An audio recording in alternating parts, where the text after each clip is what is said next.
আমাদের সংগঠনের পক্ষ থেকে আমাদের আন্তরিক শুভেচ্ছা অভিনন্দন কৃতজ্ঞতা জানাই। প্রিয় ভাইরা, সব সময় বলা হয়ে থাকে আমাদের দলের মধ্যে নাকি গণতন্ত্র নেই। যারা কথাগুলো বলেন তারা আসল নিঃসন্দেহের বাইরে দেশে দেখুন আজ থেকে সুষ্ঠু নির্মল পরিবেশে সুন্দরবন পৌরসভা বিএনপি তাদের কাউন্সিল ঘোষণা সম্পন্ন করছে। এখানে সম্মেলনের প্রথম পর্ব শেষে কিছুক্ষণের মধ্যেই পূর্ণ গণতান্ত্রিক স্বচ্ছ প্রক্রিয়ায় ভোট অনুষ্ঠিত হবে। আমি শুনতে পেরেছি গতকাল সারা রাত যে কয়েকজন প্রার্থী তারা ভোট দিয়েছে আনন্দ মনে করেছে, কোন এক প্রার্থী আরেক পদের সাথে মিলেমিশে একসাথে ভোট দিয়েছে। এখানে আমি এলাকার রাজনীতি করি, দীর্ঘদিন রাজনীতি করছি, কয়জন প্রার্থী আমি শুনতে যাইনি। এখানে এসে শুনলাম যে সাংগঠনিক সম্পাদক প্রার্থী কয়জন, সাধারণ সম্পাদক সভাপতি পদে। যখন আমি আমার এলাকা থেকে গাড়িতে আসছিলাম, পৌরসভায় ঢুকার পরে দেখলাম প্রার্থীদের অনেক রং বেরঙের পোস্টার, ফেস্টুন, বিলবোর্ড। আমি খুশি হলাম। গণতন্ত্রের চর্চা বাংলাদেশের রাজনীতিতে ইতিহাস হয়ে থাকবে ইনশাআল্লাহ। সুতরাং পৌরবিএনপি আজকের এই সম্মেলনের মধ্যে যে নেতৃত্ব আসবে তার হাতে বিএনপি নেতারা, অন্য সংগঠনের নেতারা, এমনকি অন্য দলের নেতারা, সাধারণ মানুষ তাদের নিরাপদ থাকবে এটি দোয়া করি, এটা প্রত্যাশা করি। পাশাপাশি প্রিয় ভাইরা, এদেশের স্বৈরাচারের পতন হয়েছে, ফ্যাসিস্টরা পালিয়ে গেছে, কিন্তু এখনো দেশে গণতন্ত্র প্রতিষ্ঠা হয়নি, দেশের মানুষের ভোটাধিকার প্রতিষ্ঠা হয়নি। বিএনপি যখন ভোটের কথা বলে, বিগত 15.5 বছরে বিএনপি যখনই ভোট চেয়েছে তখনই তারা বুঝতে পেরেছে দেশে সুষ্ঠু ভোট, অবাধ ভোট মানে বিএনপি ক্ষমতায়। বুঝতে পেরে কত সরকার সুষ্ঠু ভোট দিতে সাহস করেনি।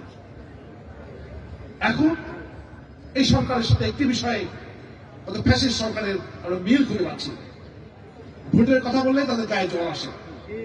তারা বুঝতে পেরেছে বাংলাদেশ সুষ্ঠু অবাধ নির্বাচন মানে তখনই ভোট হয় বাংলাদেশের মানুষের সামনে চিত্র ফুটে ওঠে জিয়া রহমানের সফলতা।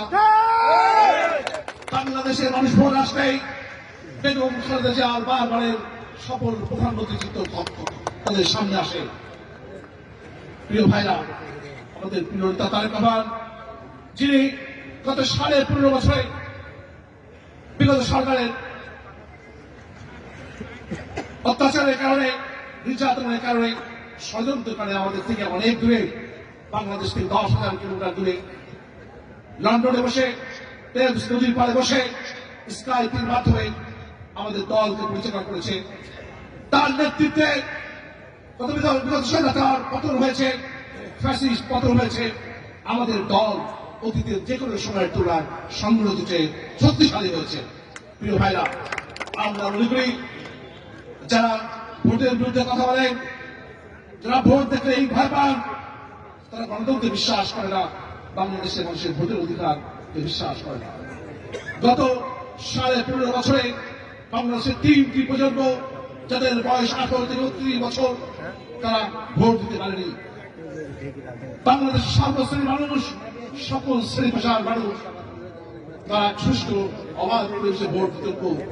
তাই আমি আজকে কাউন্সিল অধিবেশন থেকে যারা বাংলাদেশের মানুষের ভোট দিয়ে সিনেমি খাচ্ছেন, ষড়যন্ত্র করছেন, তাদের হুঁশিয়ারি উচ্চারণ করে বলতে চাই, সুন্দরবন সহ সারা বাংলাদেশের শহীদ জিয়ার শরীরটা প্রস্তুত আছে।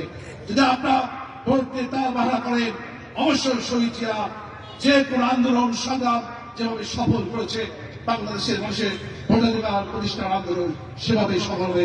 সেভাবে বাংলাদেশের বিএনপি সহ সমস্ত অঙ্গ সংগঠনের নেতৃবৃন্দকে সুন্দরবনবাসীকে প্রস্তুত থাকার আহ্বান জানাচ্ছি। সর্বশেষে যারা আজকে এই সুষ্ঠু নির্বাচনে বিজয় হবেন তাদেরকে আমার অগ্রিম শুভেচ্ছা রাখলো। যারা পরাজিত না, আপনার আরেকজন ভাইয়ের কাছে ভোটের বিষয়ে আপনি পিছিয়ে থাকবেন, তারা আগামীতে এই দলে কাজ করবে, তাদের জন্য আমার অন্তরস্থল থেকে দোয়া থাকলো, অভিনন্দন শুভেচ্ছা থাকলো। আমরা সবাই মিলেমিশে সুজনগর পৌর এলাকায় বিএনপিকে এমন একটি শক্তিশালী সংগঠনে পরিণত করবে বাংলাদেশের অন্য যে কোনো সংগঠনের তুলনায় আমাদের সংগঠন থেকে এগিয়ে থাকবে। এখানে এই কমিটির অধীনে জিয়া শহীদকে যেমন নিরাপদ থাকবে, সাধারণ মানুষ নিরাপদ থাকবে, এমনকি অন্য দলের যারা কর্মী রয়েছে তারাও নিরাপদ থাকবে। আমরা সবাই মিলে সুন্দর পরিষেবা গড়ে তুলব, সুন্দর মানুষের বাণিজ্য প্রতিষ্ঠান গড়ে তুলব, এই প্রত্যাশা করে সবাইকে আবারও কৃতজ্ঞতা অভিনন্দন জানিয়ে আমার বক্তব্য শেষ করছি। খুদা হাফেজ। বাংলাদেশ জিন্দাবাদ, বাংলাদেশ জাতীয় দল।